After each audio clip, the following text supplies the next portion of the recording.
हाय friends, Nursing Planet मेरे YouTube channel में आपका स्वागत है। मेरा नाम देवांशु गुप्ता।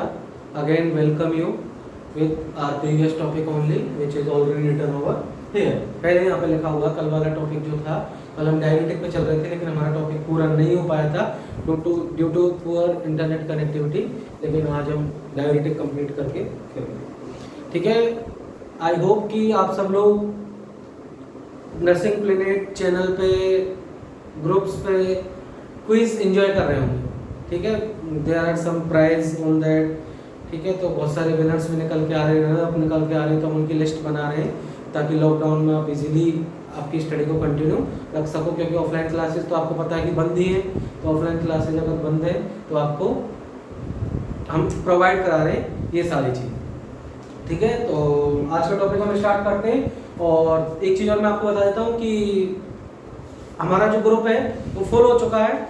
तो हम नर्सिंग प्लेनेट 2 एक न्यू ग्रुप क्रिएट करेंगे जिसकी लिंक मैं आपको व्हाट्सएप ग्रुप में डिस्क्रिप्शन लिंक में प्रोवाइड करवा दूंगा, यूट्यूब चैनल की डिस्क्रिप्शन लिंक में प्रोवाइड करवा दूंगा। वहाँ से आप उस चैनल को ज्वाइन कर सकते हैं, उस ग्रुप को ज्वाइन कर सकते हैं, कोई प्रॉब्लम नहीं होगी। सेम ग्रुप होगा, प्लेनेट फर्स्ट भी सेम, सेकंड भी सेम, सारे फीचर्स उसके सेम होंगे, सारी फैसिलिटीज एंड सारे जो प्राइजेज है वो सेम होंगे। तो इसलिए नो नीड टू वरी कि हम नर्सिंग प्लेनेट 1 में नहीं है, हम 2 में क्यों है। All are same, Nursing Planet is a unique channel, ठीक है। तो without wasting the time let's move to the topic. तो कल हमने लूप डायरेटिक डिस्कस कर ली थी। डायरेटिक हम डिस्कस कर रहे थे डिफरेंट पार्ट के अकॉर्डिंग। तो कल हमने लूप डायरेटिक डिस्कस कर ली थी, आज हम डिस्कस करेंगे अदर पार्ट की डायरेटिक, ठीक है। लूप डायरेटिक किस पे एक्ट करती है? Loop of Henle. अब हम डिस्कस करेंगे कि ऐसी डायरेटिक, नंबर 2 पे हम डिस्कस करेंगे कि diuretic which act on PCT. PCT क्या होता है? Proximal convoluted tubules. तो ऐसी डायरेटिक जो कि प्रॉक्सिमल कॉन्वोल्यूटेड ट्यूबल्स पे एक्ट करती हैं, ठीक है, वो कौन कौन सी डायरेटिक होती है वो अपन डिस्कस करेंगे, ठीक है। तो इसमें फर्स्ट जो ग्रुप आता है वो आता है ऑस्मोटिक डाययूरेटिक्स। ऑस्मोटिक डाययूरेटिक जैसे टर्म आ गया आप लोगों के दिमाग में तुरंत आ जाना चाहिए कि ऑस्मोटिक का मतलब क्या होता है। मतलब ऑस्मोलैरिटी, ऑस्मोटिक, ऑस्मोलैरिटी आपने डिफरेंट वर्ड सुने होंगे, इनका मतलब है कंसंट्रेशन। तो ऑस्मोटिक डाययूरेटिक डेफिनेटली किसी न किसी चीज की कंसंट्रेशन बढ़ा रही होंगी। और जब किसी भी चीज की ऑस्मोलैरिटी बढ़ती है, किसी फ्लूइड की जब ऑस्मोलैरिटी बढ़ती है तो डेफिनेटली वहां पे कौन सा प्रेशर इंक्रीज होता है? ऑस्मोटिक प्रेशर इंक्रीज होता है। और आपने दो टाइप के प्रेशर सुने होंगे, osmotic pressure, second is hydrostatic pressure. Osmotic pressure जब इंक्रीज होता है फ्लूइड को अपनी साइड अट्रैक्ट करता है, और जब हाइड्रोस्टैटिक प्रेशर इंक्रीज होता है तो फ्लूइड को अपनी से दूर भेजता है, ठीक है। तो यहाँ पे कौन सा प्रेशर इंक्रीज होगा? ऑस्मोटिक प्रेशर इंक्रीज होगा। तो ऑस्मोटिक प्रेशर अगर इंक्रीज होगा, ठीक है, वापस से देखिए मैं बता रहा हूं, osmotic diuretic act on PCT पे एक्ट करेंगी और पीसीटी पे एक्ट करके क्या करेंगी? इंक्रीज ऑस्मोटिक प्रेशर को इंक्रीज करेंगी। और ऑस्मोटिक प्रेशर अगर इंक्रीज होगा तो मैंने पहले बताया कि ऑस्मोटिक प्रेशर किसको अट्रैक्ट करता है? फ्लूइड को अपनी साइड अट्रैक्ट करता है। तो ऑस्मोटिक प्रेशर अगर इंक्रीज होगा तो मतलब मैं बोल सकता हूं इट अट्रैक्ट या इट रिटेन द वाटर, मतलब ये वाटर को रिटेन करके रखता है, उसको रीअब्सॉर्ब नहीं होने देता। समझ में मेरी बात? ऑस्मोटिक प्रेशर बढ़ा मतलब ऑस्मोलैरिटी बढ़ी, ऑस्मोटिक प्रेशर बढ़ा, ऑस्मोटिक प्रेशर में बोल रहा हूं कि अट्रैक्ट करके रखता है। अट्रैक्ट मतलब अपनी साइड खींच के रखेगा, उसको बॉडी में वापस से रीअब्सॉर्ब नहीं होने देगा, इसको अलाउ नहीं करेगा कि वो रीअब्सॉर्ब हो जाए। और अगर फ्लूइड रीअब्सॉर्ब नहीं हो रहा है और रिटेन रह रहा है तो मतलब क्या होगा? जीएफआर इंक्रीज होगा। और जीएफआर इंक्रीज होगा तो क्या बढ़ेगा? यूरिन आउटपुट बढ़ेगा, और यूरिन आउटपुट बढ़ेगा तो क्या होगा? डाययूरेसिस। इस तरह से ऑस्मोटिक डाययूरेटिक जो है डिफरेंट तरह से एक्ट करती हैं। ऐसा कुछ नहीं है कि स्पेसिफिक किसी इलेक्ट्रोलाइट को एक्ट करती है।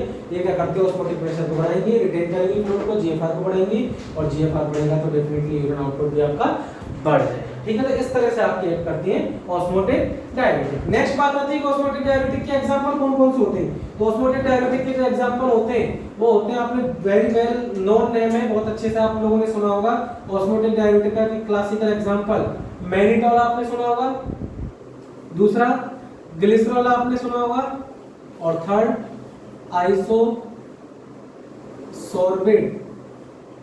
नाइट्रेट भी आपने सुना होगा, ठीक है। मैनिटॉल सुना होगा, ग्लिसरॉल सुना होगा, आइसोसोर्बेट नाइट्रेट भी आपने सुना होगा। आइसोसोर्बेट नाइट्रेट भी आपने सुना होगा। आइसोसोर्बेट नाइट्रेट भी एक ड्रग होती है जो ऑस्मोटिक डाययूरेटिक के अंदर आपकी आती है। ठीक है, अब बात आती है आपने मेनिटोल कहाँ पे सुना होगा, मेनिटोल। तो यूजेस की बात करते हैं कि where osmotic diuretic are used. Osmotic diuretic को कहाँ पे यूज किया जाता है? ठीक है, ऑस्मोटिक डाययूरेटिक को यूज किया जाता है कहाँ पे?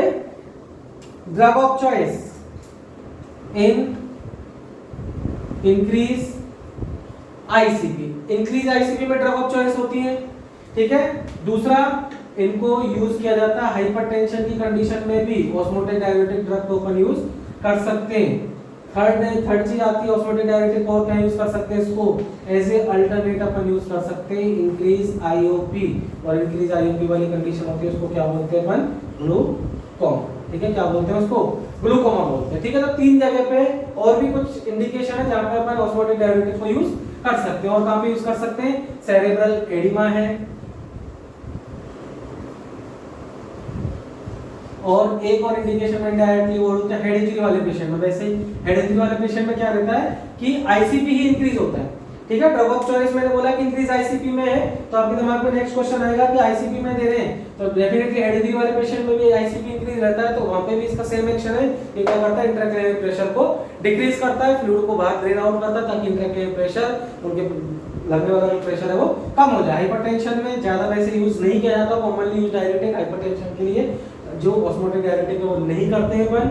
ठीक है, as in IUP intraocular pressure भी ये डिक्रीज करता है, लेकिन as a alternate choice use करते हैं, ज्यादा मेनिटोल को या फिर ऑस्मोटिक डाययूरेटिक को वहां पे यूज नहीं किया जाता। सेरेब्रल एडिमा, सेरेब्रल एडिमा में कॉमनली यूज डाययूरेटिक होती है आपकी मेनिटोल। ठीक है, आपने सुना होगा 20% इसकी स्ट्रेंथ आती है, हाइपरटोनिक फ्लूइड होता है, हाइपरओस्मोलर ये फ्लूइड होता है। ठीक है, हेड इंजरी वाले पेशेंट में भी इस ड्रग को अपन यूज करते हैं। ठीक है, तो these are the indication of osmotic diuretic.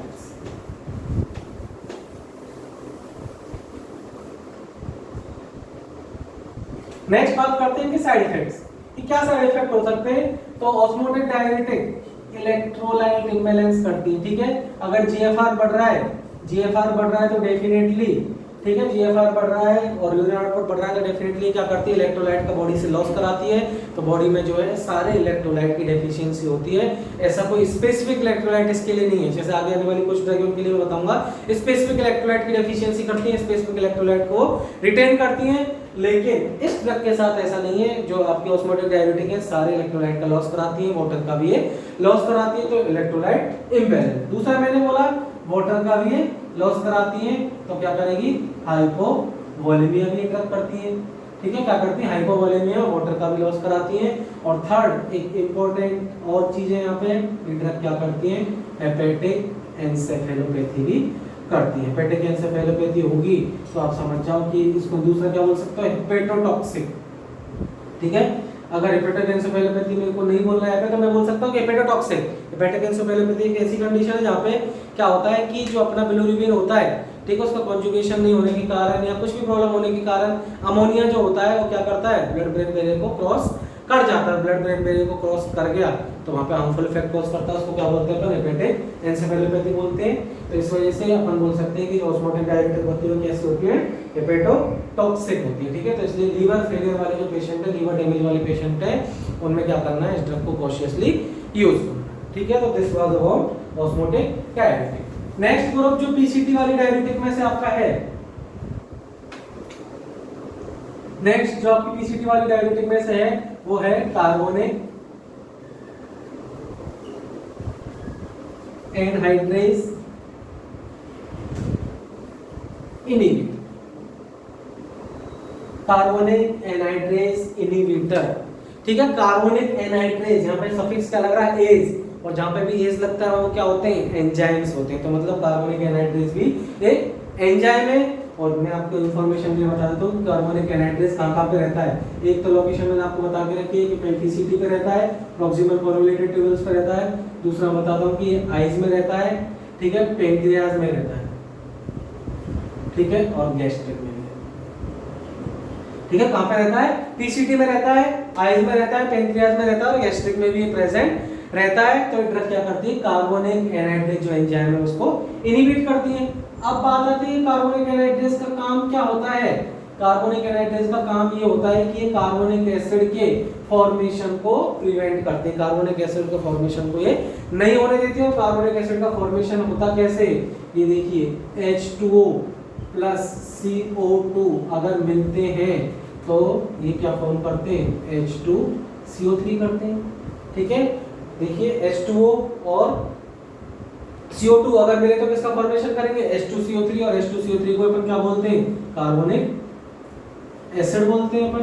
दूसरी प्रोसेस H प्लस और HCO3 माइनस, इससे भी क्या बनता है, H2CO3 बनता है। तो ये भी क्या है, कार्बोनिक एसिड, और ये भी क्या है, कार्बोनिक एसिड। तो कार्बोनिक एसिड दो तरह से अपने बन गया। ठीक है, एक में CO2 काम आया, एक में बाइकार्बोनेट काम आया। ठीक है, तो ये ड्रग क्या करती है, देखो कार्बोनिक एनाहाइड्रेज इनहिबिटर, मतलब कार्बोनिक एनाहाइड्रेज इनहिबिटर मैंने क्या बोला, कार्बोनिक एसिड के फॉर्मेशन को प्रिवेंट करेगी, मतलब इस प्रोसेस को नहीं होने देगी।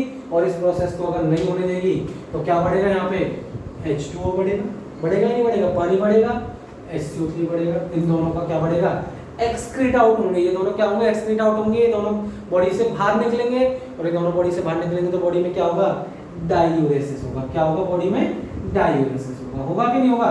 ठीक है, वापस से देखिए कि मैंने बोला कि H2 और CO2 जब भी मिलते हैं तो वो क्या बनाते हैं, H2CO3 बनाते हैं, H प्लस और HCO3 माइनस मिलते हैं, वो भी कार्बोनिक एसिड बनाते हैं। लेकिन अगर मैंने पेशेंट को कार्बोनिक एनाहाइड्रेज इनहिबिटर ड्रग दे दी तो इस प्रोसेस को इनहिबिट कर देगी, इस प्रोसेस को इनहिबिट कर देगी। तो यहाँ पे ये दोनों ज्यादा बन जाएंगे, क्योंकि ये दोनों कंबाइंड होकर H2CO3 में बना रहे। तो यहाँ पे H2 भी बढ़ जाएगा, CO2 भी बढ़ जाएगा, H प्लस भी बढ़ जाएगा, और HCO3 भी बढ़ जाएगा। तो मैं बोल सकता हूँ कि यहाँ पे मेनली किसका एक्सक्रीशन होगा, H2O। और तो अब मैं यहाँ पे बोल सकता हूँ कि कार्बोनिक एनाहाइड्रेज इनहिबिटर जो ड्रग होती है, प्रमोट द एक्सक्रीशन ऑफ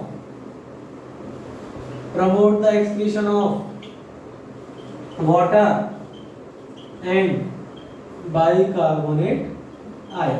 किसके एक्सक्रीशन को प्रमोट करती है, वाटर एंड बाइकार्बोनेट आयन जो होते हैं उनके एक्सक्रीशन को ये प्रमोट करती है, उनको बाहर निकालती है, ताकि बॉडी में जो प्रेशर जो है रिड्यूस हो जाता है, फ्लूइड वॉल्यूम जो है रिड्यूस हो जाता है। अब बात आती है कि ड्रग्स को एडमिनिस्टर कहाँ पे करते हैं, कौन सी कंडीशन में अपन ड्रग्स को एडमिनिस्टर करते हैं। तो आपने पहले एग्जांपल की बात कर लेते हैं, फिर अपन बात करेंगे कि कौन सी कंडीशन में इसको एडमिनिस्टर करते हैं। ठीक है, आपने अच्छे से सुना होगा, इसका एग्जांपल होता है एसिटाजोलामाइड। दूसरा एग्जांपल जोलामाइड लग गया लास्ट में, मतलब समझ जाओ कि कार्बोनिक एनाहाइड्रेज इनहिबिटर है। ब्रिंजोलामाइड, डोरजोलामाइड, ये सारे किसके एग्जांपल है, कार्बोनिक एनाहाइड्रेज इनहिबिटर। लास्ट में माइड लग रहा है, मतलब कार्बोनिक एनाहाइड्रेज इनहिबिटर के एग्जांपल है। तो कार्बोनिक एनाहाइड्रेज इनहिबिटर के अगर यूजेस की बात करें तो कार्बोनिक एनाहाइड्रेज एंजाइम मैंने कहां पे बताया था, आइज में बताया था। तो आइज में अगर कार्बोनिक एनाहाइड्रेज एंजाइम होता है तो इस ड्रग को कहां पे यूज करते हैं, इंक्रीज इंट्राओक्यूलर प्रेशर। वहां पे जस्ट एज ए चॉइस तो नहीं, एज ए चॉइस तो आपको पता है कि इंट्राओक्यूलर प्रेशर इंक्रीज होता है, ग्लूकोमा होता है, उसमें कौन सी होती है, टीमोलॉल ड्रग ऑफ चॉइस होती है। लेकिन एसिटाजोलामाइड या फिर कार्बोनिक एनाहाइड्रेज इनहिबिटर भी बहुत इंपॉर्टेंट ड्रग होती है वहां पे, क्योंकि डायरेक्ट आईयूपी को कम करती हैं, बाइकार्बोनेट और वाटर के रिटेंशन को रिटेन नहीं होने देती, उनको एक्सक्रीट कराती है, मतलब एक्वस ह्यूमर को डिक्रीज करेंगे, और एक्वस ह्यूमर को डिक्रीज करेंगे तो क्या होगा, ग्लूकोमा वहां पे कम हो जाएगा। तो मतलब मैं बोल सकता हूं कि पेशेंट के ग्लूकोमा को ट्रीट करने के लिए भी इन ड्रग्स को दिया जाता है। दूसरा, अगर बॉडी में हाइपरटेंशन हो रहा है तो उस कंडीशन में भी इनको दिया जा सकता है। एक चीज और बताता हूं मैं, माउंटेन सिकनेस, जो लोग ऊंची हाइट पे कभी भी कहीं पे भी जाते हैं तो उनको पल्मोनरी एडिमा वगैरह ऐसी कंडीशन होती है, डिफिकल्टी इन ब्रीदिंग होती है पल्मोनरी एडिमा की वजह से, तो वहां पे भी इस ड्रग को मोस्ट कॉमनली यूज किया जाता है। ठीक है, माउंटेन सिकनेस में, हाइपरटेंशन में और इंक्रीज इंट्राओक्यूलर प्रेशर मतलब ग्लूकोमा की कंडीशन में भी इनको यूज किया जाता है। कौन से ड्रग्स को, कार्बोनिक एनाहाइड्रेज इनहिबिटर। और इनके जो साइड इफेक्ट होते हैं वो सेम होते हैं जो कि ऑस्मोटिक डायबिटिक के बताए थे, सिर्फ लीवर डैमेज नहीं करती। ठीक है, सिर्फ क्या नहीं करती है, लीवर डैमेज नहीं करती है, बाकी हाइपोवोलेमिया इनसे होता है और हाइपोटेंशन इनसे होता है। क्या होता है, हाइपोवोलेमिया भी इनसे होता है और हाइपोटेंशन भी इन ड्रग्स के होता है। ठीक है, तो ये जो दो कैटेगरी की ड्रग है जो किस पे एक्ट करती है, प्रॉक्सिमल फॉर्मुलेटेड टेबल्स पे एक्ट करती है, पीसीटी पे एक्ट करती है। नेक्स्ट मैं बताता हूं कि डीसीटी एंड सीटी, मतलब जो ड्रग थर्ड ग्रुप है, जो ड्रग डिस्टल कॉन्वोल्यूटेड ट्यूब्यूल्स या कलेक्टिंग ट्यूब्यूल्स या कलेक्टिंग डक्ट पे एक्ट करती हैं, वो कौन से ग्रुप की ड्रग होती हैं। तो इसमें नंबर 1 ग्रुप आता है, आपने अच्छे से सुना होगा, कौन सा, या जाइम। Thiazide diuretic. ठीक है, थियाजाइड डायरेटिक को हम दूसरा नाम भी देते हैं, इनको बोलते हैं calcium sparing diuretic. Thiazide diuretic को क्या बोलते हैं हम? Calcium sparing diuretic. मतलब आपको नाम देख के यहाँ पे समझ में आ गया होगा शायद। कैल्शियम स्पेयरिंग बोला मतलब ड्रग क्या करेंगी? कैल्शियम को स्पेयर करके रखेंगी, कैल्शियम को बॉडी में रिटेन करके रखेंगी, बाकी सारे इलेक्ट्रोलाइट को ड्रग जो है लॉस करा देंगे। ठीक है, अब देखना एक चीज तो मैंने आपको बता दी कि ड्रग कहां पे एक्ट करती है? डीसीटी पे एक्ट करती है। ठीक है, act on DCT, distal coagulated tubules पे एक्ट करती है, और डिस्टल कोएगुलेटेड ट्यूब्यूल्स पे एक्ट करके वाटर का, सोडियम का, पोटेशियम का, मैग्नीशियम का, जितने भी इलेक्ट्रोलाइट हैं आपके सारे इलेक्ट्रोलाइट्स का लॉस कराती हैं। लेकिन किसको रिटेन करके रखेंगी? कैल्शियम को रिटेन करके रखेंगी। ठीक है, एक तो इनको तो डिक्रीज करती है, इनको तो एक्सक्रीट आउट कराती है, इंक्रीज किसको करती है? एक चीज तो मैंने आपको बता दी कैल्शियम को, और दूसरा यूरिक एसिड को भी ये ड्रग जो है रिटेन करके रखती है। ध्यान रखना ये चीज बहुत इंपॉर्टेंट है। ठीक है, बहुत इंपॉर्टेंट चीज है, एग्जाम में क्वेश्चन पूछ सकता है थायराइड डायरेटिक रिटेन किसके चीज को रिटेन करके रखती है? कैल्शियम को, तो नाम से पता चल रहा है। दूसरा यूरिक एसिड का भी बॉडी में लॉस नहीं होने देती, यूरिक एसिड को भी बॉडी में बढ़ाती है, मतलब हाइपरयूरेसिमिया करती है। अगर वाटर का लॉस हो गया तो बॉडी में यूरिक एसिड की कंसंट्रेशन बढ़ गई, क्योंकि यूरिक एसिड को रिटेन करके रखती है, तो इसकी वजह से बॉडी में हाइपरयूरेसिमिया भी हो सकता है। ठीक है, क्या हो सकता है? हाइपरयूरेसिमिया भी हो सकता है। ठीक है, अब एक चीज और सुन लीजिए कि ये ड्रग एक्ट करती है डीसीटी पे, ये ड्रग एक्ट करती है डीसीटी पे, और एक काम और करती है, ये drug act on aqua porin channel. ठीक है, जहां पे आपकी जस्ट्राग्लूमेरुलर सेल होती है, जस्ट्राग्लूमेरुलर अपैरेटस होता है, वहां पे आपके एक्वापोरिन चैनल होते हैं, और एक्वापोरिन चैनल पे क्या रहते हैं? एडीएच के रिसेप्टर रहते हैं। ध्यान रखना, एडीएच क्या है? Anti diuretic hormone, anti diuretic hormone है, तो एडीएच के रिसेप्टर रहते हैं। तो एक कंडीशन होती है, डायबिटीज इंसिपिडस। डायबिटीज इंसिपिडस दो टाइप के होते हैं, सेंट्रल डायबिटीज इंसिपिडस और एक नेफ्रोजेनिक डायबिटीज इंसिपिडस। एक थर्ड टाइप होता है डिस्पोजेनिक, उसको ज्यादा अपन इंक्लूड नहीं करते। तो सेंट्रल होता है, सेंट्रल में तो क्या होता है? पोस्टीरियर पिट्यूटरी एडीएच का सीक्रेशन ही नहीं करती है, तो अगर सीक्रेशन नहीं करे तो डेफिनेटली एडीएच की वहां पे डेफिशिएंसी होगी। दूसरा होता है नेफ्रोजेनिक डायबिटीज इंसिपिडस। उस कंडीशन में क्या होता है? अपनी जो पिट्यूटरी ग्लैंड होती है, पोस्टीरियर पिट्यूटरी होती है, एडीएच का सीक्रेशन तो करती है, लेकिन एक्वापोरिन चैनल पे जो उसके रिसेप्टर प्रेजेंट रहते हैं वो क्या हो जाते हैं? डिसेंसिटाइज हो जाते हैं। क्या हो जाते हैं? डिसेंसिटाइज हो जाते हैं। एक्वापोरिन चैनल पे जो उसके रिसेप्टर रहते हैं वो डिसेंसिटाइज हो जाते हैं। तो कितना भी एडीएच अगर पोस्टीरियर पिट्यूटरी सीक्रेट कर ले उसका कोई मतलब नहीं, क्योंकि रिसेप्टर पे अगर एक्ट नहीं किया उसने तो हार्मोन का एक्शन आपकी बॉडी में देखने को नहीं मिलेगा। ठीक है, तो ये ड्रग क्या करती है? Act on aquaporin channel and increase sensitivity. Receptor desensitise हो रहे थे, तो ये क्या करती है? Increase sensitivity of this channel. In channel की क्या कर लेगी? सेंसिटिविटी को इंक्रीज कर देगी, और इन चैनल की अगर सेंसिटिविटी इंक्रीज हो गई तो क्या हो जाएगा? एडीएच का क्या हो जाएगा?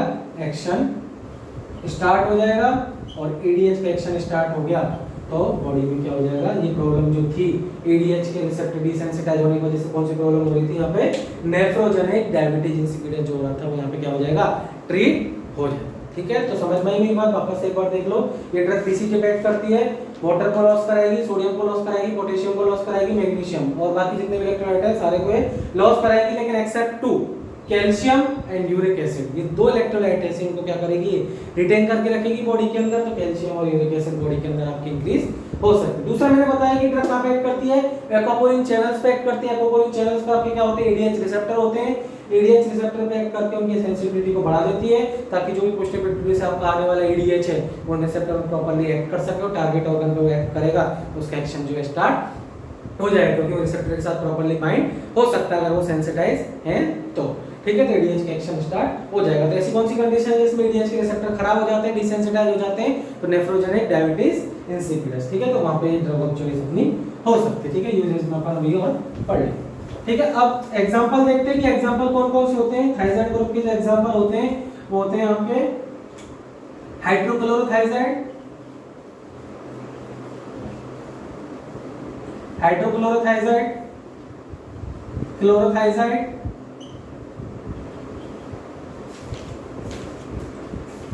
इंडापामाइड,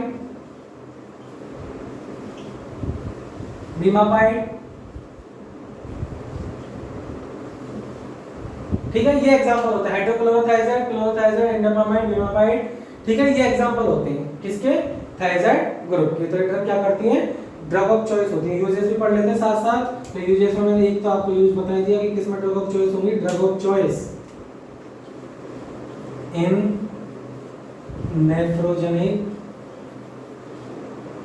डायबिटीज इंसिपिडस। ठीक है, मेलाइटस नहीं है, डायबिटिक इंसिपिडस, DI। ठीक है, तो नेफ्रोजेनिक डायबिटीज इंसिपिडस में अगर आपको कोई ड्रग ऑफ चॉइस पूछे तो कौन सी होती है, थायजाइड ग्रुप की जो होती है डायबिटिक, इसमें ड्रग ऑफ चॉइस।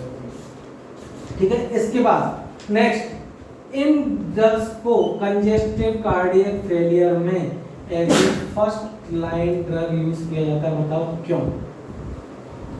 क्योंकि इस डायरेटिक का ही काम था कैल्शियम को स्पेयर करके रखती है, कैल्शियम को बॉडी में रिटेन करके रखती है। बॉडी में अगर कैल्शियम रिटेन होगा तो हाइपर कैल्शियम होगा, मतलब कैल्शियम बढ़ेगा, और कैल्शियम बढ़ेगा तो क्या होगा, कैल्शियम बढ़ेगा तो क्या होगा, कॉन्ट्रैक्शन बॉडी में इंक्रीज होगी, क्योंकि कैल्शियम क्या कराता है, इंट्रासेलुलर कॉन्ट्रैक्शन कराता है। तो कंजेस्टिव कार्डियक फेलियर में क्या होता है, अपनी बॉडी में फ्लूइड रिटेन हो जाता है, अपनी बॉडी में फ्लूइड रिटेन हो जाता है, तो हमको क्या करना पड़ता है, फ्लूइड को तो एक्सक्रीट आउट करना पड़ता है, लेकिन किस चीज को स्पेयर करना है, सिर्फ कैल्शियम को स्पेयर करना है। क्यों?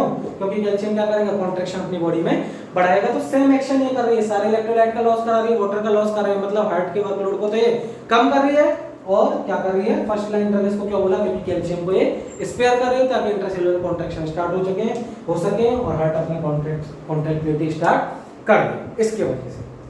ठीक है, तो कंजेस्टिव कार्डियक फेलियर में as a first line drug इसको यूज किया जाता है। हाइपरटेंशन में भी इसको यूज करते हैं, लेकिन कॉशियसली यूज करना है, क्योंकि ड्रग क्या कर रही है, कैल्शियम को बढ़ा रही है, तो कैल्शियम हो सकता है कि वेसोकंस्ट्रिक्शन कर दे, इसकी वजह से ध्यान रखना। हाइपरटेंशन में कर रहे हो तो हो सकता है कि पेशेंट में रिवर्स इफेक्ट आपको देखने को मिल जाए। ठीक है, और बाकी एडिमा में भी इस ड्रग्स को आप यूज कर सकते हो। ठीक है, एडिमा में भी आप इस ड्रग को यूज कर सकते हो। एक हाइपोकैल्सीमिया वाली कंडीशन में कर सकते हो। ठीक है, लेकिन देखना है कि बाकी इलेक्ट्रोलाइट भी लॉस ना हो। हाइपोकैल्सीमिया हो रहा है, ठीक है, आप कैल्शियम को स्पेयर करा रहे हो, लेकिन बाकी इलेक्ट्रोलाइट तो लॉस होते जा रहे हैं ना, तो आपको वहां पे भी देख के चलना। ठीक है, तो ये होते हैं यूजेस ऑफ क्या, थायजाइड। नेक्स्ट पढ़ते हैं कि साइड इफेक्ट। तो साइड इफेक्ट शायद आपको देखते आ रहे होंगे कि क्या क्या साइड इफेक्ट इनके हो सकते हैं थायजाइड डायरेटिक की। Hypokalemia, hyponatremia, hypovolemia, hypotension, metabolic alkalosis, ये तो होंगे इलेक्ट्रोलाइट लॉस की वजह से। दूसरा क्या कर रही है, हाइपर कैल्शियम कर रही है, पता है आपको, कैल्शियम को रिटेन करके रख रही है, कैल्शियम को स्पेयर करके रख रही है, इसलिए क्या होगा, हाइपर कैल्शियमिया होगा। और दूसरा क्या होगा, हाइपर यूरेसीमिया। ठीक है, तो क्या करती है, हाइपर कैल्शियमिया करती है और हाइपर यूरेसीमिया भी ड्रग करती है। तो इसलिए पेशेंट का कैल्शियम लेवल हाई है, यूरिक एसिड हाई है, तो उस कंडीशन में डायरेटिक ड्रग्स को यूज नहीं करना है। ठीक है, डायरेटिक को यूज नहीं करना है। These are the side effect of thiazide diuretic.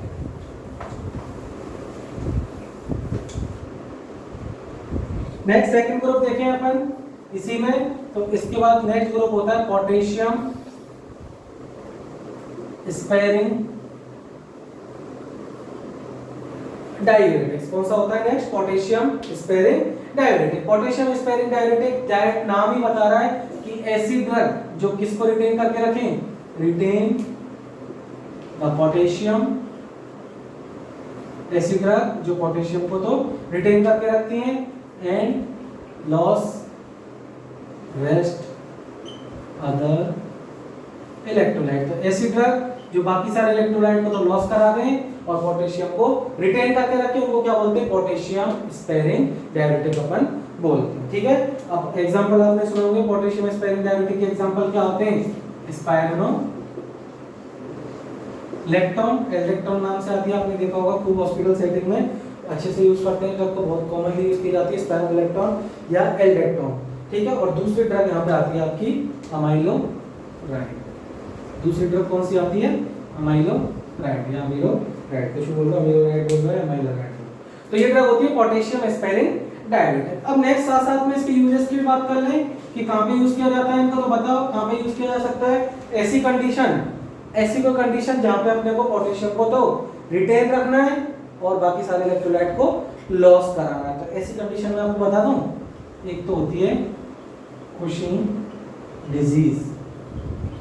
आपको पता है कुशिंग डिजीज हो गई, कुशिंग डिजीज अगर बॉडी में हो गई तो क्या होता है, कुशिंग डिजीज क्या, एसीटीएच बढ़ गया, एसीटीएच बढ़ गया तो ग्लूकोकॉर्टिकॉइड बढ़ेगा, मिनरलोकॉर्टिकॉइड बढ़ेगा, और ग्लूकोकॉर्टिकॉइड मिनरलोकॉर्टिकॉइड बढ़ेंगे तो क्या होगा, सोडियम और वाटर का तो रिटेंशन होगा और पोटेशियम का लॉस होगा। तो उस कंडीशन को क्या करना है, पोटेशियम को तो रिटेन करना है और सोडियम वाटर का लॉस कराना है। तो ड्रग सेम काम कर रही है नहीं कर रही है, potassium retain the potassium and loss rest other electrolyte, बाकी सारे इलेक्ट्रोलाइट का तो लॉस करा रही है, पोटेशियम को ये रिटेन रख रही है। तो फर्स्ट चीज तो मैंने बता दी कुशिंग डिजीज। नेक्स्ट होती है आपकी कॉन्स डिजीज। कॉन्स डिजीज क्या होती है, जल्दी से कमेंट करके बताइए मेरे को, कॉन्स डिजीज क्या होती है। कॉन्स डिजीज क्या होती है, yes very good, cons disease क्या होती है, हाइपर एल्डोस्टेरोनिज्म, हाइपो एल्डोस्टेरोनिज्म, ठीक है। एल्डोस्टेरोन बढ़ जाएगा और एल्डोस्टेरोन बढ़ गया तो डेफिनेटली क्या होगा, सोडियम और वाटर का रिटेंशन होगा। आपको पता है कि aldosterone is regulated by mineralocorticoid, ठीक है। तो अगर एल्डोस्टेरोन बढ़ रहा है तो सोडियम और वाटर का रिटेंशन होगा, पोटेशियम का लॉस होगा। तो ये ड्रग वही काम कर रही है। तो इस कंडीशन में हमको क्या करना पड़ेगा, पोटेशियम को रिटेन करना पड़ेगा और सोडियम और वाटर को रिटेन करना पड़ेगा। तो इस कंडीशन में अपन क्या कर सकते हैं, पोटेशियम स्पेरिंग डायरेटिक का यूज कर सकते हैं। इसके बाद नेक्स्ट कौन सी कंडीशन में इसको यूज कर सकते हो, हाइपोकैलेमिया की कंडीशन में भी यूज कर सकते हो, लेकिन अगेन मैं बोलूंगा कॉशियसली यूज करना है। क्यों कॉशियसली यूज करना है हाइपोकैलेमिया में, क्योंकि आप पोटेशियम को तो रिटेन कर लोगे, लेकिन मैंने क्या बोला, रेस्ट अदर इलेक्ट्रोलाइट भी आपके लॉस हो रहे हैं ना, कैल्शियम लॉस हो रहा है, सोडियम लॉस हो रहा है, तो पेशेंट को सीवियर हाइपोटेंशन देखने को मिल सकता है, कॉन्ट्रैक्टिलिटी कम हो सकती है कैल्शियम कम होने की वजह से। तो कॉशियसली आपको इस इलेक्ट्रोलाइट इस ड्रग को आपको यूज करना है। तो कुशिंग डिजीज में यूज करते हैं, कॉन्स डिजीज में यूज करते हैं, हाइपोकैलेमिया में इस ड्रग को अपन यूज कर सकते हैं।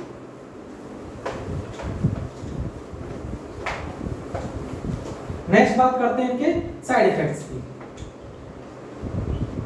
नेक्स्ट बात करते हैं कि साइड इफेक्ट्स की, ठीक है। तो साइड इफेक्ट्स क्या होगा बताओ, सबसे most common side effect hyper kalaemia, बहुत डेंजरस साइड इफेक्ट है। अगर बॉडी में हाइपर कैलेमिया होता है, मैंने कल भी वीडियो में नेक्स्ट पिछली वीडियो में भी डिस्कस किया था, प्रीवियस वीडियो में, कि पोटेशियम चाहे कम हो जाए चाहे ज्यादा हो जाए, it may be life threatening situation to the patient. तो इसलिए पोटेशियम को you need to monitor carefully आपको मॉनिटर करना पड़ेगा। अगर थोड़ा भी ज्यादा हुआ तो भी हार्मफुल है, थोड़ा कम हुआ तो उसको तुरंत आपको, अगर ज्यादा हुआ तो रिप्लेस करना पड़ेगा, कम हुआ तो रिप्लेस करना पड़ेगा, ज्यादा हुआ तो उसको हाइपरकैलेमिया का ट्रीटमेंट पेशेंट को देना पड़ेगा। इंसुलिन, ग्लूकोज दो, कैल्शियम ग्लूकोनेट, तो जो भी आपके पास दवाई अवेलेबल है वो आप दे सकते हैं, एंटीडोट्स होते हैं उसके। तो हाइपरकैलेमिया हो गया, ठीक है। बाकी सारे हाइपोनेट्रेमिया हो गया, ठीक है, वाटर कम हो गया, हाइपोवोलेमिया हो गया, ठीक है, मैग्नीशियमिया हो गया, हाइपोकैल्शियमिया हो गया, बाकी सारे इलेक्ट्रोलाइट से लॉस हो जाते हैं, ठीक है। इसके बाद एक कॉमन साइड इफेक्ट और बता देता हूं कि जो स्पाइरोलेक्टोन जो ड्रग होती है आपकी, उसका एक कॉमन साइड इफेक्ट कौन सा होता है, गायनेकोमेस्टिया। कौन सी ड्रग का होता है, स्पाइरोलेक्टोन, ठीक है। तो इसलिए आपको इसको देख के यूज करना है कि ज्यादा स्पाइरोलेक्टोन, अगर बहुत ज्यादा स्पाइरोलेक्टोन अपन यूज करते हैं तो क्या हो सकता है, पेशेंट के अंदर गायनेकोमेस्टिया हो सकता है, ठीक है। अब एक क्वेश्चन आता है एग्जाम में कि कौन कौन सी ड्रग गायनेकोमेस्टिया यूज करती है, कौन कौन सी ड्रग जो है गायनेकोमेस्टिया करती है। तो इसके लिए मैं आपको एक निमोनिक बता देता हूं कि कौन कौन सी ड्रग जो है गायनेकोमेस्टिया आपकी कर सकती है। तो इसके लिए एक निमोनिक मैंने बना के रखा है, डिस्को, ठीक है। तो डिस्को में डी से आपका बनता है डिगॉक्सिन, आई से आपका बनता है आइसोनियाजाइड, आई से बनता है आपका आइसोनियाजाइड, ठीक है। एस से बनता है आपका स्पाइरोलेक्टोन,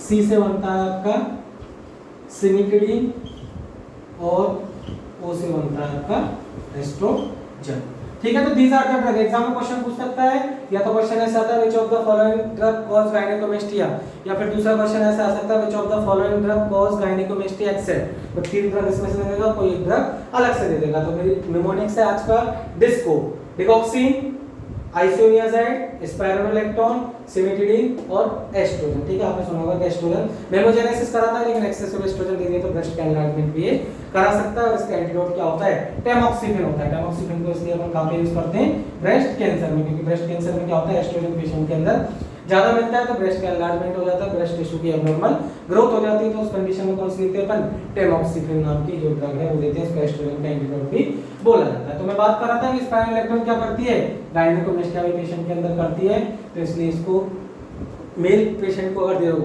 गायनेकोमेस्टिया मतलब क्या होता है, enlargement of the breast in male client, ठीक है। मेल जो पेशेंट होते हैं, मेल क्लाइंट होते हैं, उनमें ब्रेस्ट का एनलार्जमेंट हो जाता है, उसको क्या बोलते हैं, गायनेकोमेस्टिया बोलते हैं। तो अगर मेल क्लाइंट में इसको यूज कर लो तो ज़्यादा एक्सेसिव, ज़्यादा डेज के लिए, ज़्यादा क्रॉनिक टाइम के लिए, बहुत बड़े प्रोलॉन्ग टाइम के लिए इसको यूज नहीं करना, otherwise it may cause gynaecomastia.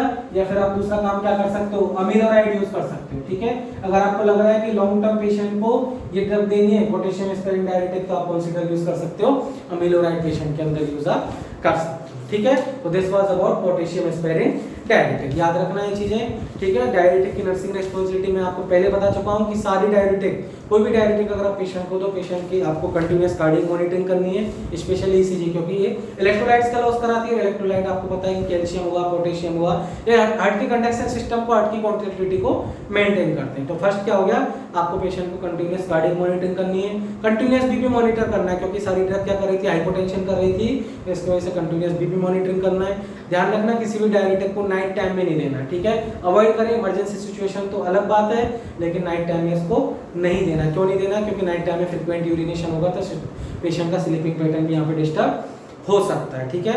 और पेशेंट के सारे सीरम इलेक्ट्रोलाइट का आपको लेवल मॉनिटर करना है, ताकि आपको पता चले कि कौन सा इलेक्ट्रोलाइट यहाँ पे रिप्लेस करना पेशेंट का पड़ सकता है, ठीक है। और पेशेंट को ध्यान रखना है पूरी तरह डायरेटिक, क्योंकि diuretic are the emergency drug, इसलिए आपको पेशेंट को केयरफुली मॉनिटरिंग यहाँ पे दे, ठीक है। तो this was about my anti hypertensive class. तो today I am finishing the anti hypertensive class.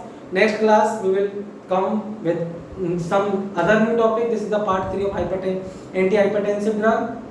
ठीक है, जब अगर ज़्यादा आपको वीडियो देखनी है, कोई भी वीडियोस आपको देखनी है, तो आप मेरे को सजेस्ट कर सकते हो, कमेंट सेक्शन में आप मेरे को बता सकते हो कि नेक्स्ट वीडियो जो है किस टॉपिक के ऊपर बनानी है। अगर ज़्यादा से ज़्यादा बोर्ड जिस टॉपिक पर रहेंगे, मैं उस टॉपिक पे वीडियो प्रिपेयर करूँगा, ठीक है। तो thank you for joining the nursing planet, ठीक है, thank you for watching me.